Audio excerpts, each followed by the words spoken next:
Good morning, and happy Thursday. It's a little chilly outside today, but I got my jacket. I'm not gonna let this stop me from telling my story.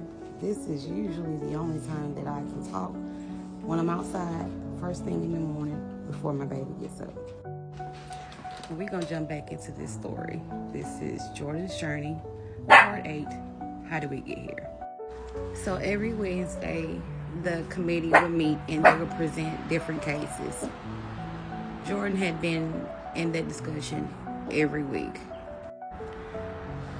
So the doctors wanted to take him into the cath lab so they could look at his heart to see what was going on and see why he wasn't getting any better.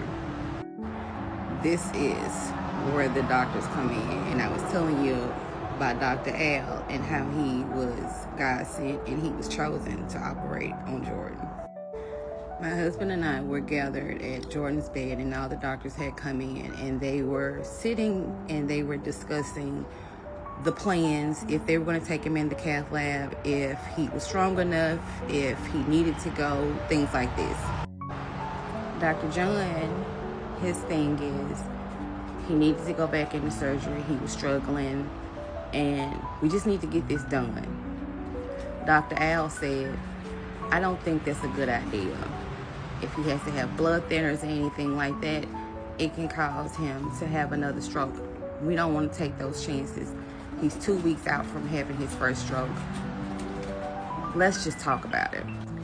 So while we were at the bed, like I said, the doctors were standing there, and these are the surgeons and all the big doctors that deal with heart patients. So while they're just sitting there discussing and debating if they should take him into surgery, me and my husband were literally just like this.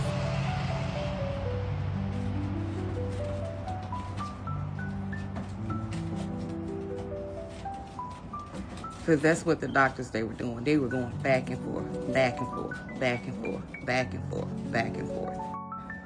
So the main doctor that's over the cath lab, he stepped up after they had debated for a couple minutes, and he said, well, we don't have to give him blood thinners in order to do this procedure.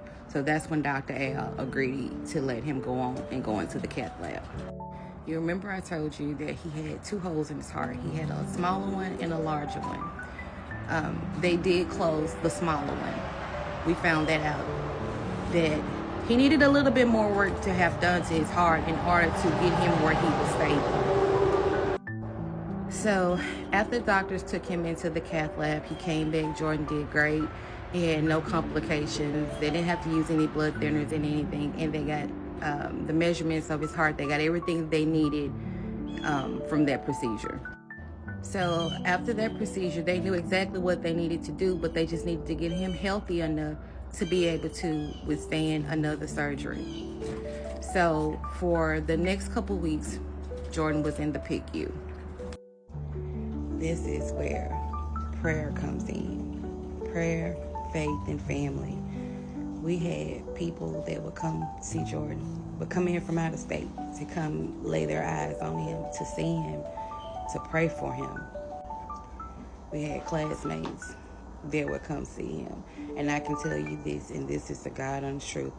Everybody, including the pastors that came to see him and pray for him, when they left out of that PICU, leaving his bedside, a lot of them were coming out in tears.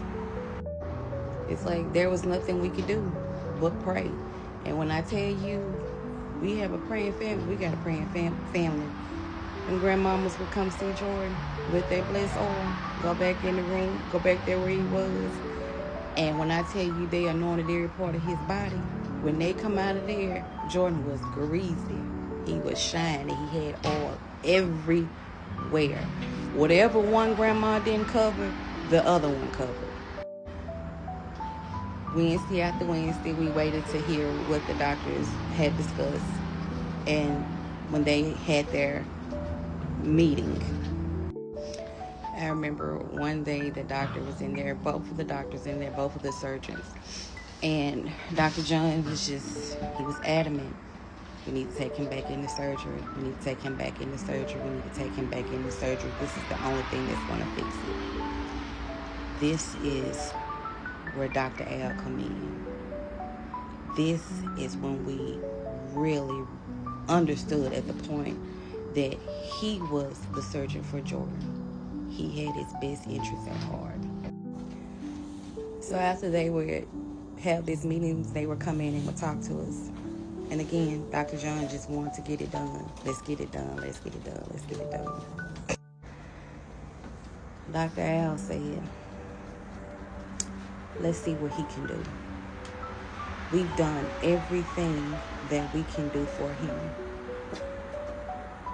We've tried everything medically that we can do for him. We've given him everything that we can give him. He does need the surgery. He's too weak for surgery. Let's see what he can do. Let's leave him alone. Let's not give him anything else. Let's see what he can do. And to me, that meant let's step back and let's see what God can do. We done did everything we can do. Let's put it in the Father's hands and let's see what he can do. That's what I got from it. And when they stepped away, that's when he started to improve. That's when he started to, he still was weak, but he was getting to the point where he was getting stable. And he didn't need as much medication. He wasn't on and off the ventilator as much as he was, because at that point we had turned it over to God and told God, Lord, let your will be done. Whatever there is that's supposed to happen to Jordyn, it's in your hands now, because we can't do anything else for him. There was this one time we came in and there was a nurse practitioner that was standing in his bed. And I'm the type of person, if I see all these different medicines and these different machines that are giving him medicine, I want to know what you're giving him and what's it for. So that particular day, I asked her, what is this and why is he having this? And she said, he's in heart failure. I said, nobody told us anything. She said, what do you think this medicine is? That's what's keeping him alive.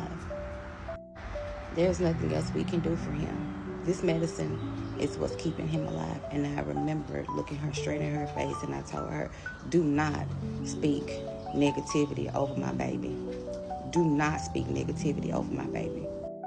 Jordyn has been placed in God's hands and he's going to heal him. So please don't speak negative over my baby anymore. The look she gave me this look like, I can't believe you said that. And I gave her that same look back. I can't believe you said that. And don't say it again. So we moving from June to July. At one point, he's well enough to go to the floor, but he comes back.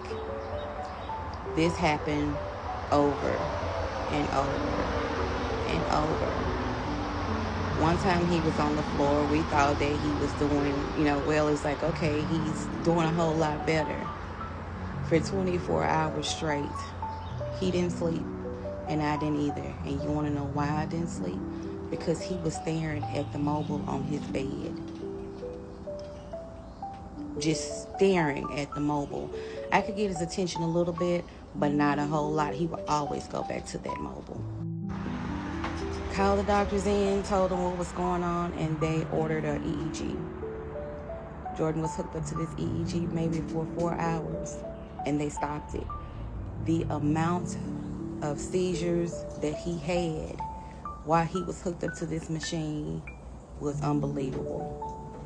That's what was going on with him. He was having seizures, but they were absent seizures. He wasn't shaking or nothing. He was just staring. That's another time they had to call the doctors in and they had to give him medicine and things like that.